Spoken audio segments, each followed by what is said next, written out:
ഇന്ന് കാണിക്കുന്ന വീഡിയോ റോസിൻ്റെ മഴക്കാല പരിചരണവും അതുപോലെ റോസിന് മഴക്കാലത്ത് നമുക്ക് കൊടുക്കാൻ പറ്റിയ നല്ലൊരു ഫെർട്ടിലൈസർ ഉണ്ടാക്കുന്നതിനെ കുറിച്ചുമാണ് പറയുന്നത്. റോസിന് ധാരാളം വേണ്ടത് നൈട്രജനാണ്. നൈട്രജൻ ധാരാളം അടങ്ങിയിട്ടുള്ളത് നമ്മുടെ തേയിലയിലാണ്. ഒരു സ്പൂൺ തേയില എടുക്കുക, അതൊരു ഗ്ലാസ് വെള്ളത്തിൽ കലക്കി വെക്കുക. 1-2 ദിവസം വെച്ചതിനു ശേഷം അതിലോട്ട് 2 ഇരട്ടി വെള്ളം ചേർത്ത് നമുക്ക് ചെടിയുടെ ചുവട്ടിൽ നല്ല രീതിയിൽ തന്നെ ഒഴിച്ചു കൊടുക്കുകയാണെങ്കിൽ ഇഷ്ടം പോലെ പൂക്കളും ഇലകളും ഒക്കെ ഉണ്ടാവുന്നതാണ്.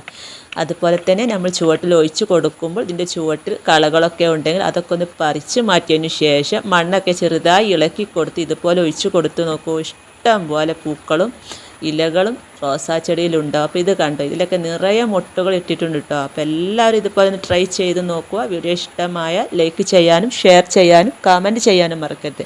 അപ്പോൾ അടുത്ത പുതിയൊരു വീഡിയോ ആയിട്ട് വരുന്നത് വരെ വീണ്ടും കാണാം.